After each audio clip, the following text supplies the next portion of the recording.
We greet our friends everywhere with Chapter 2 of Dr. Ida, the story of Ida Scudder. This is another in the series, Stories of Great Christians, and comes to you from the Moody Bible Institute of Chicago.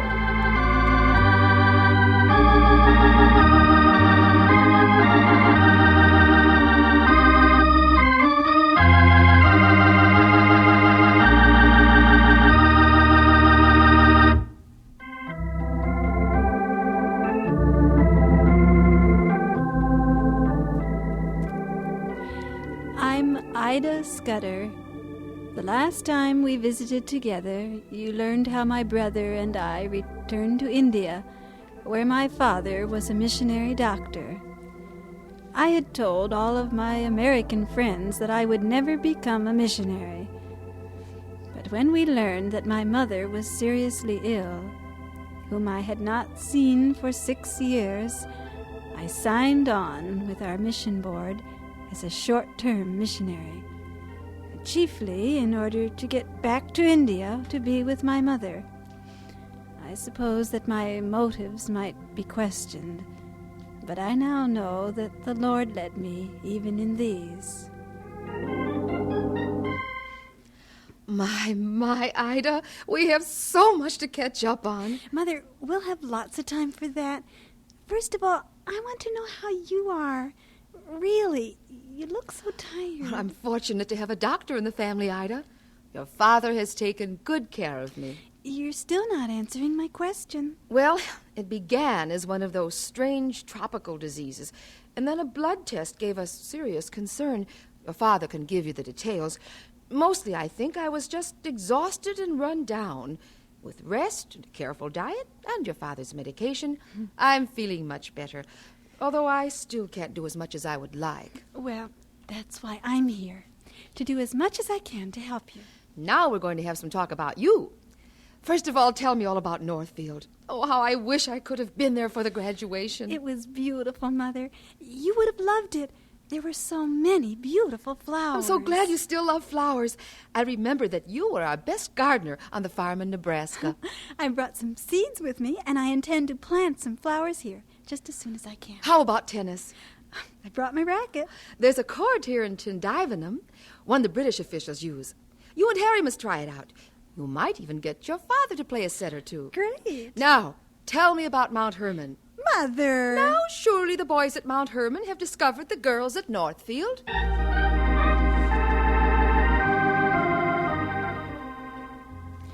We had a lot of mother-daughter type talk during those first few days.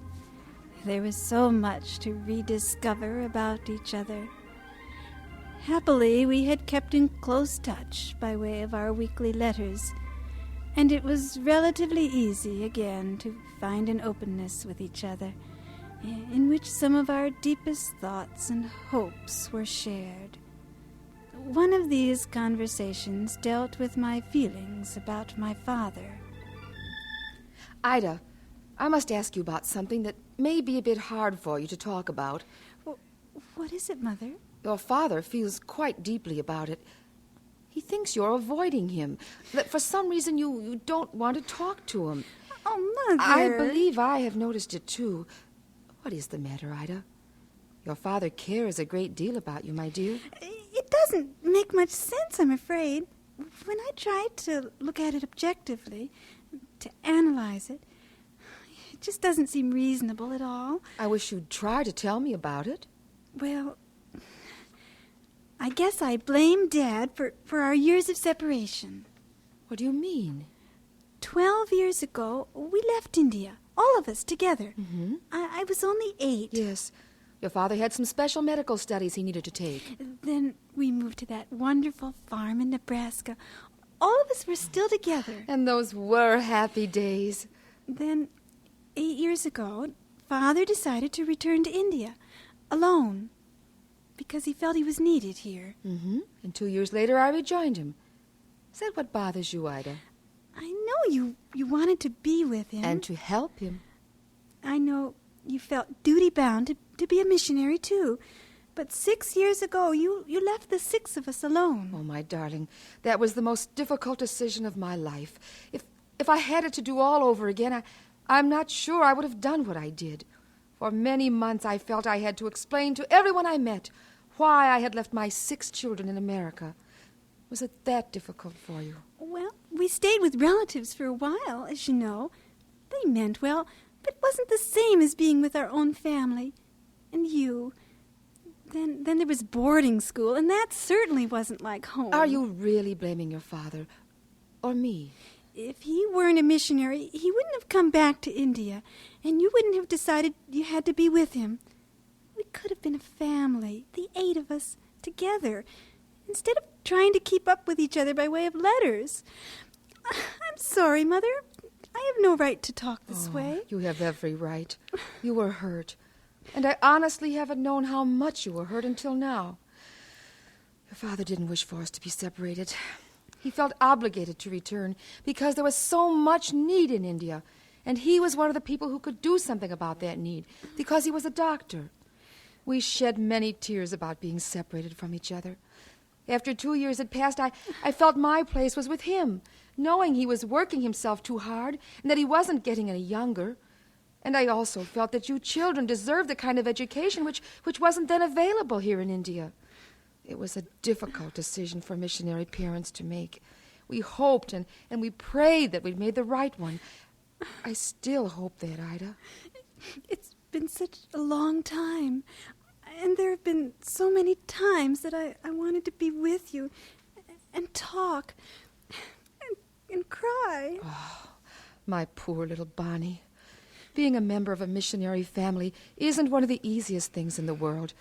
But, Ida, your father and I have loved you so very much.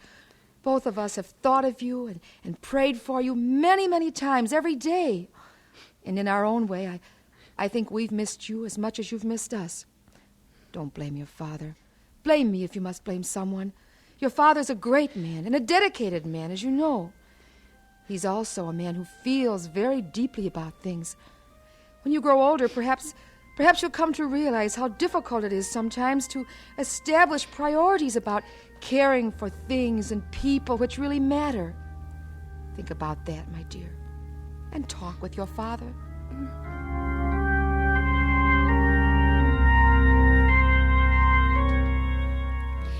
I did think about it. Fortunately, there was so much love in our family that our hostilities were open and brief. I went to my room and opened my diary, which I had begun earlier that year. My, to think that was 1890. On its first page I had written, Diary of Ida Sophia Scudder. And then I wrote private and had underlined this twice. I reread my entry of September 22nd, the last thing I had written, just 2 days after my return to India. I've been in India now for 2 whole days. Our house... I'd scratched out those 2 words. My parents' house is on a big mission compound near the school. It's made of sun-baked bricks plastered with mud, then whitewashed. It has 3 rooms in a row. You can't go from one room to the other, but each has a door opening off the porch. My room, the room where I am sleeping, is next to the living room with a low partition between. Its floor is of packed mud with a layer of crumbled lime on top. The thatched roof is full of white ants, and every now and then dust drops down on your head. But we... crossed out words again. My parents are going to move into a new bungalow soon. It's being built across the road. A real pucca house with 2 stories. And there the entry stopped, written several days ago. I decided that I must be homesick for America, and so I began to leaf through my diary to reread earlier entries written in the States. January 1st, 1890. Poughkeepsie. A very poor day for the beginning of a new year. Rainy and warm. In the evening I arrayed myself in my new green dress and started with Walter and the 2 Taylor boys for a party. January 8th. In chapel tonight during silent time, we had a great time laughing and carrying on. January 30th. This is the day of prayer, and I spent it in bed. March 3rd. Miss Hall has very kindly told me I've been a stumbling block to someone, and still would be if I didn't do differently.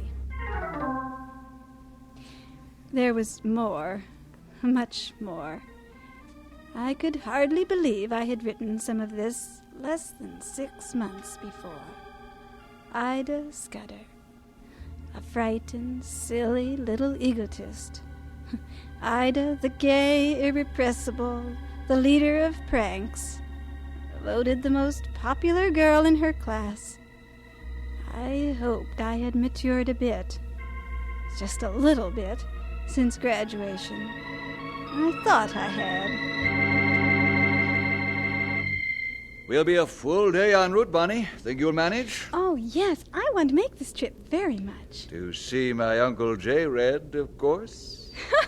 Not Uncle Jared, but Cousin Dixie. Rather amazing that you're so close, considering that she's 6 years your senior. She's the sister I never had. Why don't you want to see Uncle Jared? Uncle Jared is too stern. He's always preaching.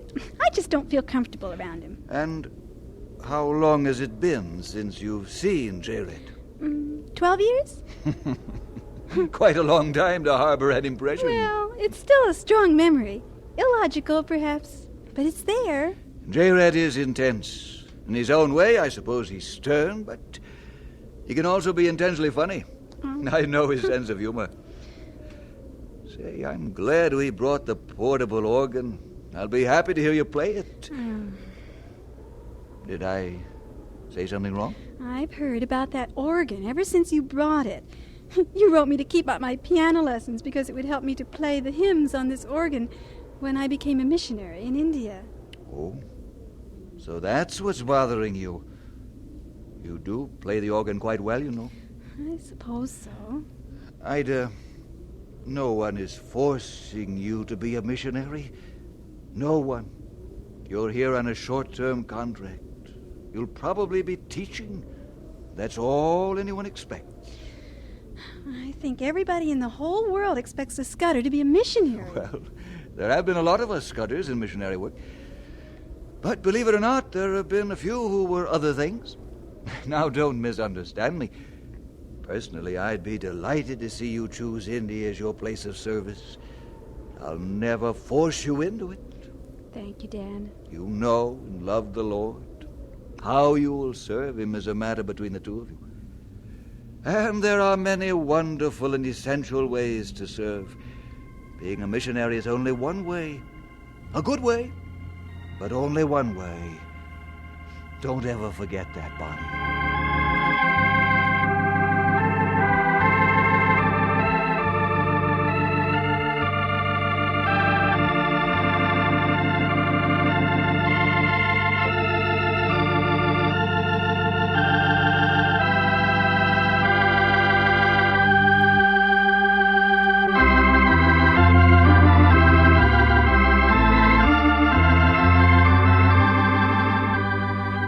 And so we conclude Chapter 2 of Dr. Ida, the story of Ida Scudder. This has been another in the series, Stories of Great Christians, coming to you from the Moody Bible Institute of Chicago.